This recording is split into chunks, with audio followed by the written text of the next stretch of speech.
Y este sábado 16 finalizó en La Habana la cumbre del G77 más China en medio de una ola represiva y de apagones.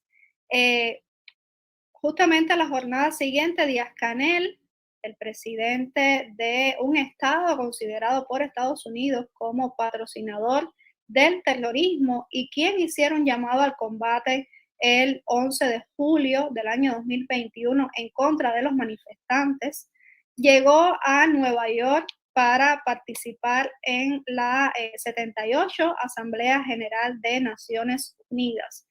Y justamente desde este lunes también varios cubanos se han dado cita en la ciudad de Nueva York para protestar en contra de la presencia del mandatario cubano, protestas que se van a extender por los próximos días. Y además, de último minuto conocimos que la administración Biden prepara medidas para apoyar a las micro, pequeñas y medianas empresas en Cuba. Coincidentemente, este anuncio, según han informado algunas personas relacionadas o funcionarios del gobierno que han solicitado el anonimato, se va a dar en medio de esta presencia de Díaz-Canel en Nueva York. Sobre todo esto vamos a estar conversando acá en Cubanet, así que quédese con nosotros que enseguida comenzamos.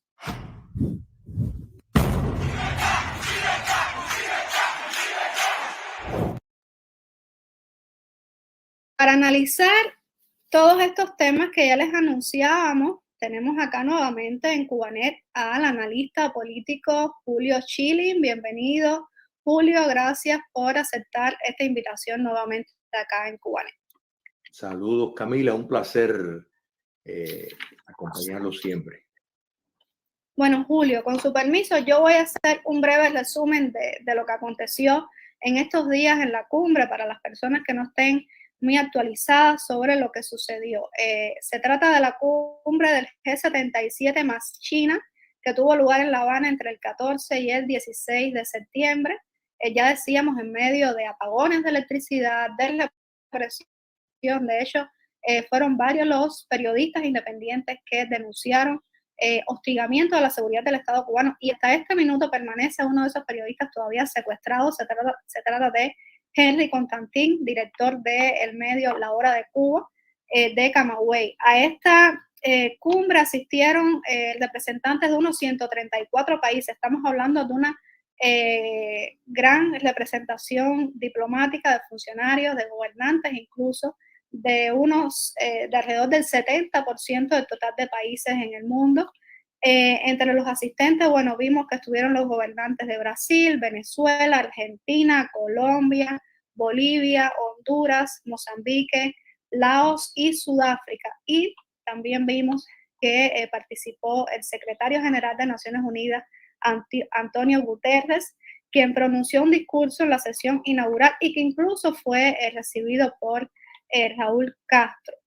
Esto fue lo que sucedió en estos días en esta cumbre. Por supuesto, vimos discursos de todos ellos. Además, insisto, Díaz-Canel llegó el domingo a Nueva York, en donde ya, bueno, se reunió con miembros de la delegación cubana allá, y este lunes ya intervino en la cumbre de los Objetivos de Desarrollo Sostenible de Naciones Unidas a nombre de este grupo de G77 más China. Julio, yo quería que usted me comentara qué trascendencia tuvo esta cumbre, qué trascendencia tiene la participación del mandatario cubano Miguel Díaz-Canel en esta Asamblea General de Naciones Unidas, y sobre todo en medio de este escándalo internacional que ha ocurrido en las últimas semanas por el envío de mercenarios cubanos a Rusia. Camila, mira, esto no nos debe sorprender. O sea, lo que está ocurriendo, lo que ocurrió este fin de semana en La Habana, es consistente con un curso que las Naciones Unidas lleva desde hace mucho tiempo. O sea, el problema aquí no está que si la dictadura cubana pues logró un golazo, la verdad, llenando a Cuba de dictadores, tiranos y lamentablemente demócratas, para hacer eco de un guión ya preestablecido que busca servir un propósito de internacionalizar el principio de soberanía política, sino más bien nos deja ver la gran necesidad de abandonar las Naciones Unidas y fundar una organización internacional basado con apego a principios democráticos. En otras palabras, basado en valores occidentales y tenemos que estar claros cuando hablamos de valores occidentales, la civilización occidental no es un factor geográfico, sino es un principio moral, ético, que lo refleja en cuanto a sistemas políticos, en un sistema democrático, verdaderamente democrático, con plenas libertades, etcétera. Yo creo que eso, y a través de los años han habido numerosas corrientes acerca de eso. No sirve para nada tener a demócratas y dictadores sentados en la misma mesa, porque eso establece una equivalencia falsa de lo cual beneficia a las dictaduras, les permite blanquear o intentar de blanquear los crímenes de lesa humanidad que cometen. Y lamentablemente, Camila, pues las Naciones Unidas, repito, desde hace tiempo, pero en las últimas décadas realmente han profundizado su intención de establecer un control político internacionalista, ¿verdad? Muy en línea con lo que hablaron los socialistas fabianos en el siglo XIX, desde que vienen planeando. En otras palabras, de poder tener una centralización del poder. Y cuando vemos lo que representa lo que llaman la Agenda 2030, que son 17 puntos, que principalmente la intención es quitar el control político de países soberanos, porque eso, las naciones y la soberanía de países libres, pues es un obstáculo para el orden internacional que quieren establecer. Entonces, Cuba comunista, pues esto le viene como anillo al dedo, porque recordemos que el frente multilateral de organismos internacional ha sido una de las razones de su éxito dictatorial en el poder, o sea, de la supervivencia. Y las Naciones Unidas ha servido para encubrir enormemente, porque si bien es cierto que podemos decir que desde los 80 en adelante han habido pues determinadas mociones y un simbolismo que critica la violación crasa de derechos humanos por parte de la dictadura castrista. Primeramente, previo a eso, que se cometieron horrores terribles, en las Naciones Unidas no hizo absolutamente nada.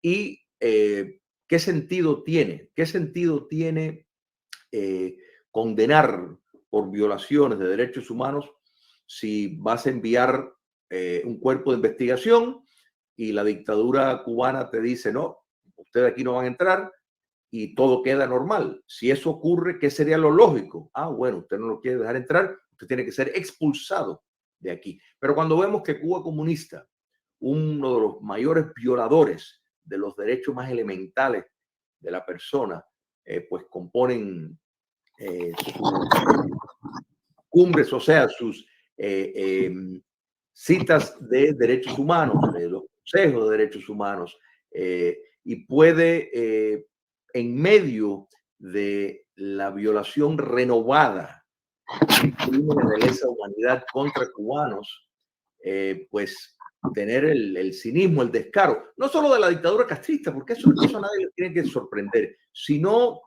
del secretario general de las Naciones Unidas, del propio organismo que es las Naciones Unidas, pues decir en una declaración de La Habana que bueno, que van a mantener un apego a la Carta de las Naciones Unidas. Pero ¿cómo es posible que mantengas un apego cuando precisamente se está celebrando esta cumbre en un lugar donde se viola descaradamente la Carta de las Naciones Unidas. O sea, que nos damos cuenta de que esto no tiene nada que ver con realmente seguir los objetivos de lo que se ha convertido ya en letra muerta. O sea, lamentablemente en Washington y en muchas de las capitales de las democracias del mundo no hay la voluntad política, no hay el liderazgo para enfrentar esta ola liberticida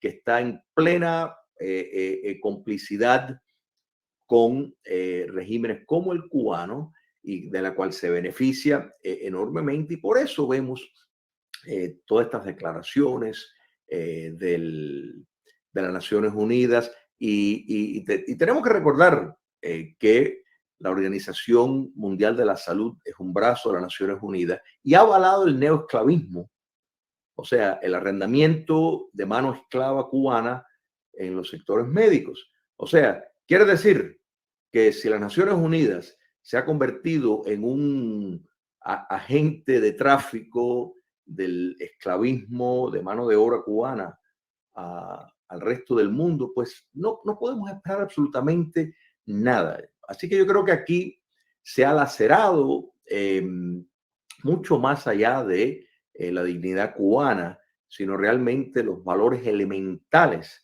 de la libertad y la democracia. Entonces, yo sé que el dictador cubano, Díaz-Canel, pues está jactándose de que esto ha sido un tremendo palo, ¿no es verdad?, que dieron. Y realmente esto más bien demuestra la quiebra, ¿no es verdad?, la esterilidad, el papel de eunucos que está protagonizando las Naciones Unidas, que es neto simbolismos, y lo único que sirve es para fundar el espionaje en los Estados Unidos. Y ya desde hace tiempo es hora que el líder del mundo libre busque una organización alterna que solamente le dé entrada a países que están dispuestos a cumplir las cartas fundacionales. Si no, no tiene ningún sentido ni firmar, ni hablar, ni hacer ningún tipo de proyecciones si no se va a cumplir todos los acuerdos que ya se han violado. Julio, bueno, en uno de los primeros encuentros o en el primer encuentro que tuvo, o la primera actividad que tuvo Díaz-Canel al llegar a Nueva York, fue un encuentro con miembros de la misión permanente de Cuba en Naciones Unidas. Y yo voy a hacer referencia a cuestiones que él mencionó en esas palabras. Acá vemos una foto publicada por Cuba Debate, este medio oficial, en ese encuentro que sostuvo Díaz-Canel. Hizo referencia a lo que iba a hacer Cuba o él ahí en Naciones Unidas, por supuesto, la búsqueda del apoyo en las votaciones en contra del supuesto bloqueo. E hizo referencia además a algo que usted ya mencionaba, esa victoria política o esa supuesta victoria política de Cuba en los últimos días. Dijo, y cito, el país quedó a una altura tremenda. En otro momento dijo, venimos con la decisión de lograr una victoria diplomática y política. Y dijo además, al que piense que Cuba está aislada, se le derrumbó el argumento. Y yo insisto en el contexto en el que está teniendo lugar esto. Justamente hoy, lunes, un artículo de la revista Time afirmó que el número de mercenarios cubanos reclutados por Rusia puede ser de hasta 1,000 personas y de ellos al menos 62 parecen ser del grupo de élite, es decir, de la Brigada Especial de las Fuerzas Armadas conocidas como Avispas Negras. Esta legitimación, este respaldo que estamos viendo al régimen cubano está ocurriendo en medio de ese escándalo internacional. A mí me parece que esto es sumamente peligroso, sumamente grave, e independientemente de eso, bueno, vemos esta legitimación, este lavado de cara, y también Además, debo insistir porque justamente antes de iniciar esta transmisión, voy a ponerlo acá, tuvimos la información de que la administración Biden prepara medidas para apoyar las pequeñas, las micro, pequeñas y medianas empresas en Cuba, lo que conocemos como MIPYMES. Aquí estoy compartiéndoles este artículo, no sé si se puede ver. Ahí está. Voy a leer solamente un fragmento.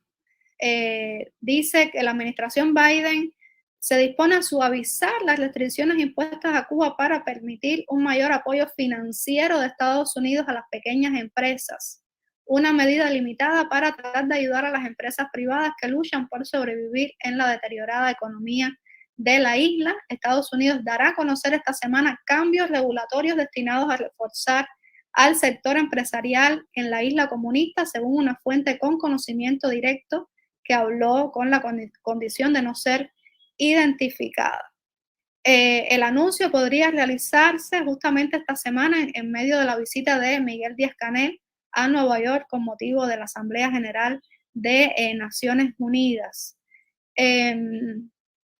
Bueno, aquí vemos que, bueno, después de la medida de máxima presión de Donald Trump y demás, que, bueno, los demócratas estadounidenses dicen que son cautelosos de hacer cualquier cosa que pueda alienar a los votantes. A mí me llama mucho la atención porque, insisto, en ese artículo se habla de que coincide con la visita de Díaz-Canel.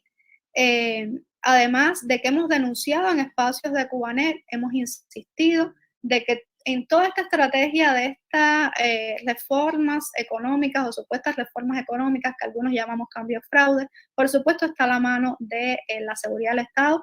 Han sido destapados ya militares que son dueños de MIPYMES y demás y demás.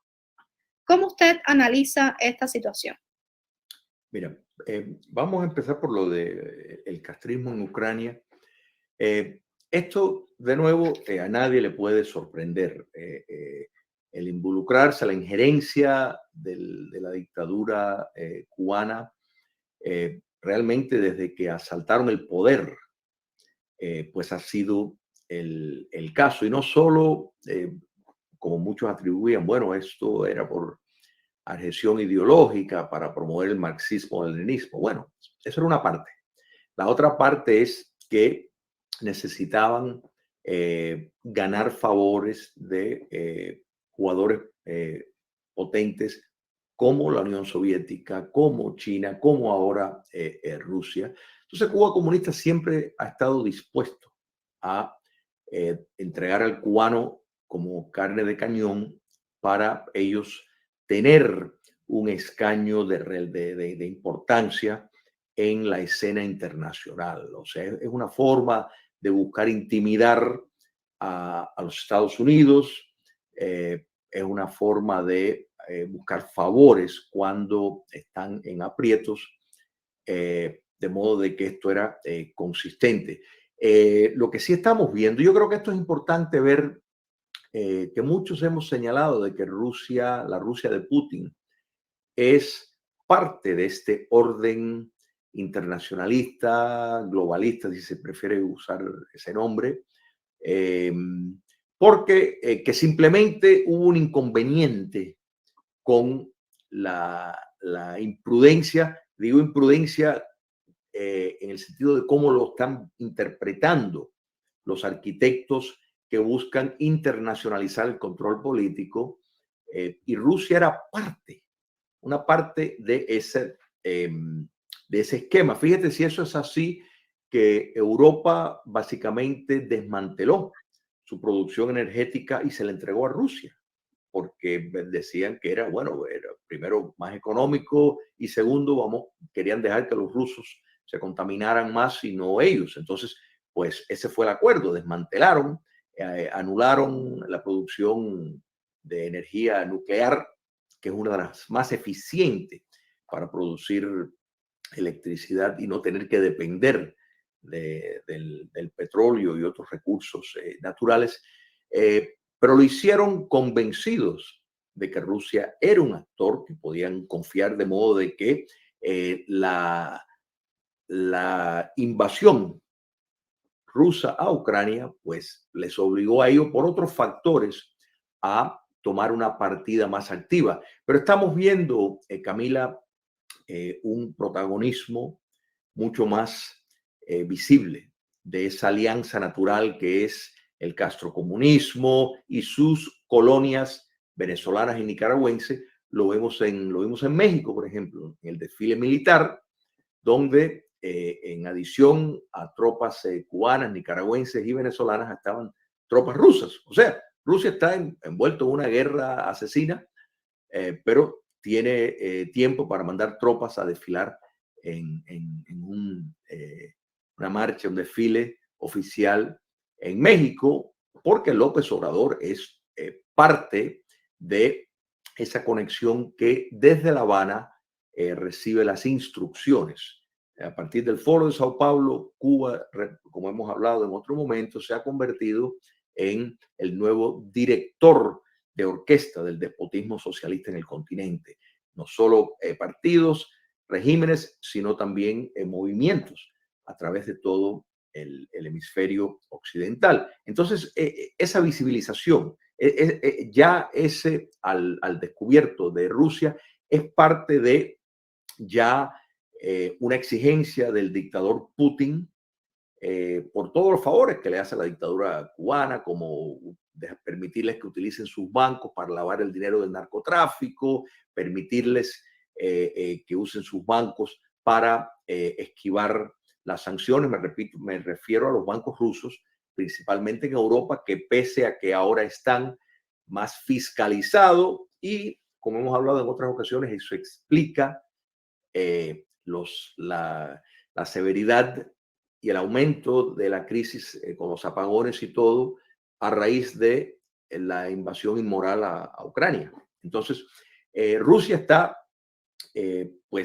participando un papel y uno se pregunta, bueno, pero si las Naciones Unidas, por lo general, la OTAN, la Unión Europea y los Estados Unidos están invirtiendo tanto en ayudar a Ucrania, pues pensaría lo lógico sería, bueno, sus aliados visibles a la luz del día, Cuba comunista, Venezuela, Nicaragua, bueno, tienen que ser castigados también, eso sería lo lógico. Sin embargo, allá es donde viene el cinismo del protagonismo de las Naciones Unidas y de muchos autores en la Unión Europea, en la OTAN y el propio gobierno norteamericano en cuanto a escoger sus batallas, porque realmente no hay mucho que les separa, o sea, hay una prioridad y esa prioridad obedece a ese meta, ese el fin de extender la soberanía nacional a órganos internacionales. Entonces, pues por eso es que toleran, porque Cuba comunista es uno de los países que más ha invertido en el frente multilateral como herramienta para mantenerse en el poder, para establecer todo este tipo de relaciones.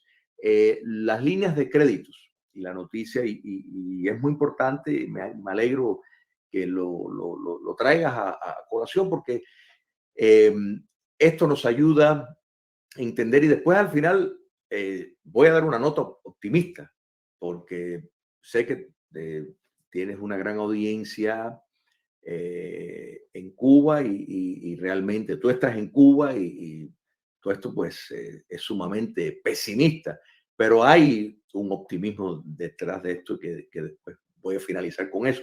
Pero hay que entender que el gobierno del actual presidente de los Estados Unidos, Joe Biden, es en sí el tercer término de Barack Obama.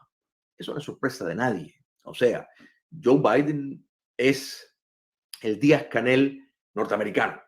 O sea, fue puesto ahí, es la figura. Yo creo que no hay que entrar en las deficiencias claras mentales y cognitivas del actual mandatario norteamericano para concluir. Este hombre no puede posiblemente ser el que más voz tiene en este gobierno. De nuevo, esto lo digo como algo secundario, pero para el beneficio de la audiencia. A través de la historia ha ocurrido muchas veces que hay una figura titular de jefe de Estado, sin embargo, son otros que dan las órdenes.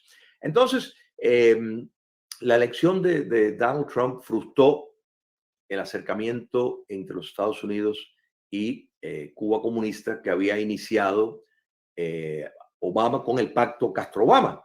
El presidente Biden, pues de hecho lo anunció, esto tampoco es ningún secreto. El año pasado autorizaron por primera vez desde 1960 la licencia para que inversionistas estadounidenses invirtieran en empresas cubanas, más allá de que las únicas empresas cubanas que verdaderamente existen están ligadas al poder político. O sea, sí existen estos esquemas raros, bizarros de las MIPYMES, que básicamente son concesiones a allegados del poder político para fortalecer el sistema y tener un modelo híbrido de la cleptocracia rusa y el modelo chino, en el sentido de que premian a los empresarios que demuestran domesticación total en cuanto a lo más elemental en derechos civiles y políticos. Entonces esto era de esperar que esto venía. El 11 de julio, pues claro, fue un petardo para los objetivos del gobierno norteamericano. No les quede otro que, bueno, esperar. Por eso es que no hicieron absolutamente nada a favor de la libertad de Cuba. Para nada. Entonces, es más, en una reunión el año pasado, en enero, en Washington, ya la dictadura cubana pues había ya exigido que, bueno, ¿cuándo es que viene el dinero? ¿Cuándo llega el cash? ¿Cuándo es que? Porque la racionalización del comunismo cubano sobre el 11 de julio es que la culpa la tenían los Estados Unidos y la CIA y todo eso por crear las condiciones que estarían florecientes si no fuera por todos estos mecanismos falsos que ellos dicen, el embargo, que llaman un bloqueo. Ojalá que hubiera un bloqueo de verdad.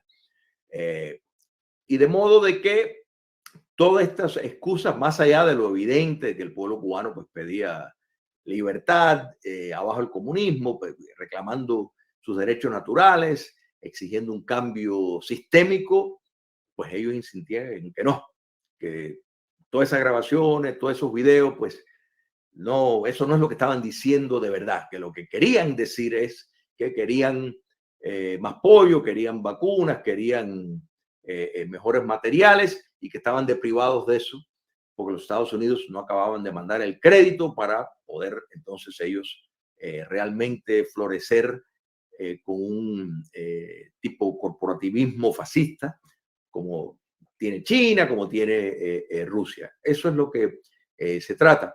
Y tristemente, y esto repito, no es de esperar, la gran simpatía que tiene la actual administración por la dictadura cubana, pues era de esperar que esto iba a ocurrir. Y pues precisamente en este momento, pues no lo escogen por el simbolismo, lo escogen por el teatro de celebrarlo en territorio estadounidense. O sea, es perfectamente consecuente con todo lo que hemos estado viendo desde el primer gobierno de Barack Obama. Vimos el incremento y la ampliación en el segundo. Y esto, una de las primeras cosas que hizo el gobierno del presidente Obama fue establecer una relación con Laos. Y Laos se autocategoriza como un país comunista.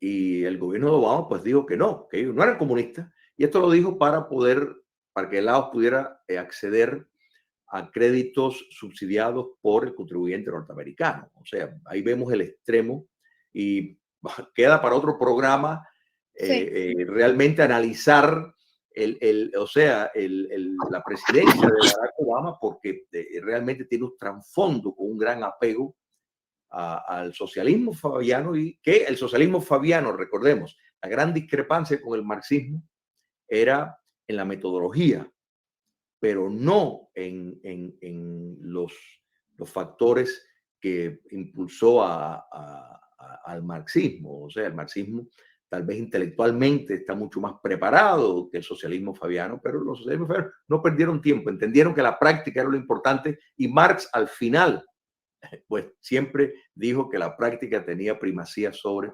la teoría. Pero esto, Camila, no debe de sorprender a nadie, y lo que sí hay que entender que los factores internacionales han jugado siempre. Cuando vemos el incremento en el despotismo a través del mundo, es porque la situación internacional favoreció eso por debilidad en el liderazgo.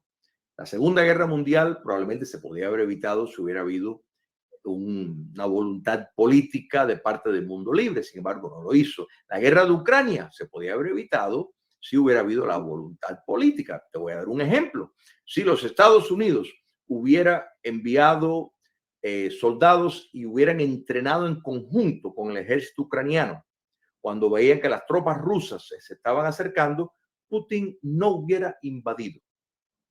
Pero no aprenden las lecciones de la historia.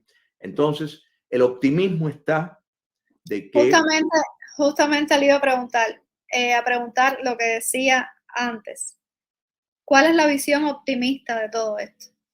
La visión optimista es que tiene que haber un liderazgo en el mundo democrático dispuesto a revertir el despotismo de la izquierda y de la derecha. Pero mira, y tenemos un ejemplo clásico. En la década de los 60 y 70 vimos un apogeo de regímenes marxistas-leninistas brotar por todas partes, países, movimientos. Sin embargo, la elección de Ronald Reagan en conjunto con el líder laborista, con Margaret Thatcher en Inglaterra, que posteriormente el líder laborista continuó, Blair lo continuó en cierto sentido, pero la elección de Margaret Thatcher en Inglaterra, el Papa Juan Pablo II, una gran diferencia a Jorge Bergoglio, que tiene una visión también de gran, y te lo digo como católico, una gran adhesión y apego a estas corrientes de la teología de la liberación y de los sacerdotes tercermundistas, movimiento precisamente de Argentina, de modo de que nada de esto debe de sorprender a nadie, pero el optimismo está en que todo esto sí es reversible, pero hay que tener la voluntad política para hacerlo, y para eso tiene que haber líderes que realmente están convencidos de esa amenaza. Y con el favor de Dios eso llegará, pero en este momento no solo Cuba, sino podemos decir el mundo entero está viviendo una etapa oscura en ese sentido. Voluntad política, como dice usted, es lo que hace falta, y líderes que no solo hablen, sino que también actúen. Definitivamente, Julio, es un tema que pudiéramos estar conversando, analizando con mucha más extensión. Y de paso ya extendemos la invitación para un evento que van a hacer ustedes en Patria de Martí, tengo entendido, esta misma semana, donde van a analizar todos estos temas. Por favor, haga usted mismo la invitación para las personas que nos están escuchando y quieran profundizar. Correcto, y muchas gracias, Camila. Este jueves, el 21 de septiembre, a las 5:30 hora del este, o sea, hora de Cuba, Patria de Martí pues va a celebrar un simposio, Guerras Castristas, donde se va a analizar el protagonismo de la dictadura cubana en conflictos internacionales. Se va a abordar el factor de Ucrania, se va a abordar el papel de la inteligencia cubana en todo eso, y también pues vamos a contar con el testimonio de un veterano de Angola, para que nos ayude a entender qué pueden estar viviendo los cubanos que están preparados a entrar en Ucrania y probablemente morir, porque los ucranianos saben pelear, como hemos visto, mucho mejor que los rusos. Bueno, este evento, tengo entendido, también se va a transmitir por las redes sociales. Correcto, sí, en vivo, en directo a las 5:30 de la tarde, lo pueden ver entrando al portal patriademarti.com, patriademarti.com a las 5:30, es de 5:30 a 7:30. Lo invitamos a todos a que puedan verlos y posteriormente le enviaríamos los videos para que lo puedan tener con muchísimo gusto. Bueno, nosotros encantados, Julio. Muchas gracias por entrar acá, por todo este análisis tan extenso que en cierta forma suele ser pesimista para los cubanos que estamos analizando el contexto, lo que está sucediendo, pero definitivamente detrás de eso también debemos ver una luz en el camino y como dice usted, tiene que haber voluntad política. Claro, claro. Y fíjate, Camila, esto lo hemos vivido en otras épocas y ha sido, Nicaragua fue salvada del comunismo. Cuba también estuvo al borde en varias ocasiones de ser salvada del comunismo. O sea, sí es posible. Europa Oriental se pudo salvar. El factor de que ha determinado en gran medida los casos exitosos y los fracasos como Nicaragua, que se volvió al despotismo nuevamente, es las medidas que se toman. Y por eso es importante que eso siempre lo tengamos en cuenta, porque algunos casos sí desembocaron y profundizaron un Estado democrático y otros revirtieron a un modelo despótico. Entonces, es fundamental cuando caiga el castrocomunismo, que caerá, a pesar de lo que parece. Mira, y esto no sé si lo hablamos la última vvez, Václav Havel, 6 meses antes de la caída del comunismo, pues dijo de que él no veía la posibilidad de que en aquel momento Checoslovaquia pues iba a ser libre, y sin embargo ocurrió por No, en Cuba, el 11 de julio, a mí me hubiesen preguntado y a muchos activistas si prevían un estallido social y yo hubiese dicho que no. Exactamente, y hay que recordar y entender que la muerte de más de 2 docenas de altos oficiales militares y del Ministerio del Interior, poniendo a un lado su pedigrí y sus crímenes, la contrainteligencia estuvo trabajando arduamente, porque hay mucho más fenómeno de causalidad que de casualidad, que murieron de un covidazo, todos, covidazo, el COVID de pronto entró ahí particularmente y los aniquiló. Entonces, yo creo que quiere decir que se puede y se debe de tener fe y entender de que todos somos parte de ese cambio real, no como tú bien mencionas, el cambio fraude, y el señalar todas estas cosas, el señalar el gran engaño de los MIPYMES, que no es más nada que, de nuevo, un intento de transitar hacia un modelo despótico más moderno, más pragmático, que no significa la libertad de ninguna forma. Es importante señalar eso, tanto ustedes como nosotros fuera, pero los factores internacionales volverán a estar nuevamente de nuestro lado, y en eso confiamos con el favor de Dios. Julio, muchísimas gracias. Esperamos poder contar con usted en próximos espacios acá en Cubanet. Cómo no, con mucho gusto, Camila. Un abrazo. Un abrazo. Bueno, estábamos conversando con Julio Schilling, analista político, sobre algunos de los acontecimientos que han tenido lugar en los últimos días, la cumbre del G77 más China que tuvo lugar en La Habana, también la llegada y la presencia de Díaz-Canel en estos momentos en Nueva York para participar en la Asamblea General de Naciones Unidas. Y en este sentido yo quisiera compartir con ustedes, para ir cerrando esta transmisión, otra información relativa al avión en el que viajó Díaz-Canel. Acá estamos viendo unas imágenes de la llegada de Díaz-Canel acá a Nueva York con su esposa, la delegación, Este avión pertenece a la aerolínea Plus Ultra, que según el medio Voz Populi desde el año 2021 demostró que esta aerolínea tiene vínculos con la vicepresidenta de Venezuela, Delcy Rodríguez. Vamos a quedar un momentito acá el video de nuevo.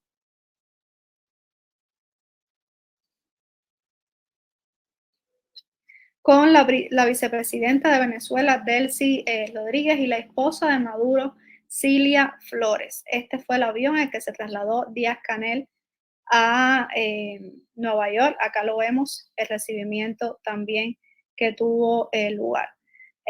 Además, vimos que actualmente hay protestas en Nueva York de cubanos que se van a extender los próximos días también. Vamos a ver acá una breve cobertura que hizo Univision Miami de esta protesta en ese lugar.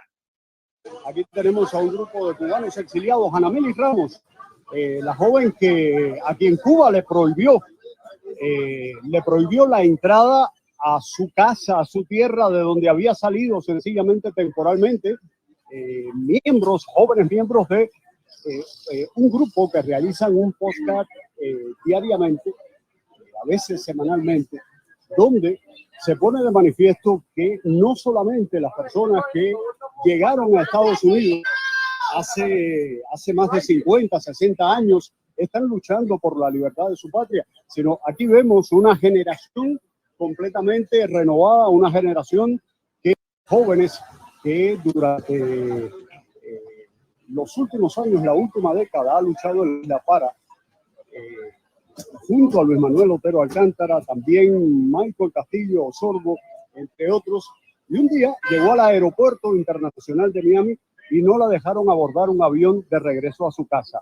Así comenzó, y así lo han hecho con Omar Ruiz Urquiola y con otras personas que definitivamente nunca pensaron llegar a Estados Unidos para quedarse, sino sencillamente como lo hace cualquier persona en cualquier parte del mundo, que es viajar, salir de su patria y regresar a su casa. Bueno, acá tenemos algunos fragmentos, ahí les mostraba de la cobertura de Univision, de esa protesta que está teniendo lugar ahora mismo en Nueva York contra la presencia de Díaz-Canel en Naciones Unidas.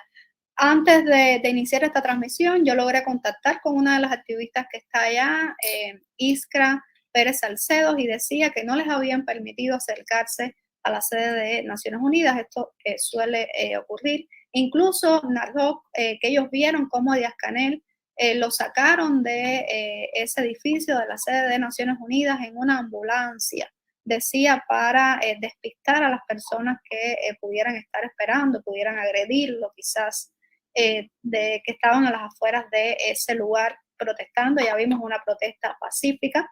Sabemos además que el régimen cubano tiene convocado para mañana una manifestación de apoyo al régimen cubano con partidarios del régimen cubano, una llamada contramarcha a las protestas que ya se están convocando los cubanos para los próximos días. Recordemos, esta cumbre se va a extender, esta sesión de la Asamblea Nacional de la Asamblea General de Naciones Unidas, se va a extender hasta el próximo 26 de septiembre. Así que bueno, vamos a seguir todo lo que ocurra en este lugar, todo lo relativo a esta sesión de la Asamblea General de Naciones Unidas y de la presencia de Cuba allá. Esta es la segunda ocasión en que el mandatario cubano asiste a Naciones Unidas. La primera ocasión fue en 2018.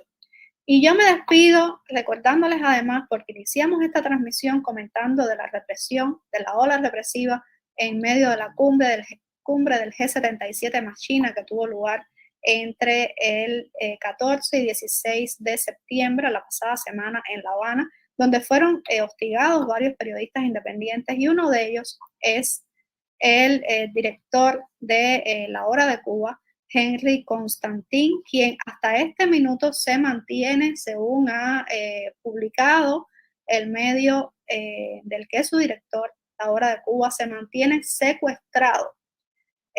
Según dijeron, está preso porque vino a La Habana en el marco de un evento importante para el país a realizar actividades ilícitas, según le dijo la seguridad del Estado. Henry Constantin fue detenido, fue llevado a la unidad de la policía de Marianao, luego lo trasladaron al centro de detención del Vivac, donde aún permanece, según informó el capitán Orlando de la Seguridad del Estado que atiende su caso. El periodista fue detenido por estar ilegal en La Habana y será regresado a Camagüey dentro de 15 días si aparece transporte, denunció La Hora de Cuba en redes sociales. Bueno, con esta información yo me despido agradeciéndoles a todos ustedes por esta conexión con Cubanet e invitándolos a seguir todas las informaciones en nuestras plataformas, en nuestro sitio oficial. Muchas gracias a todos y tengan muy buen día.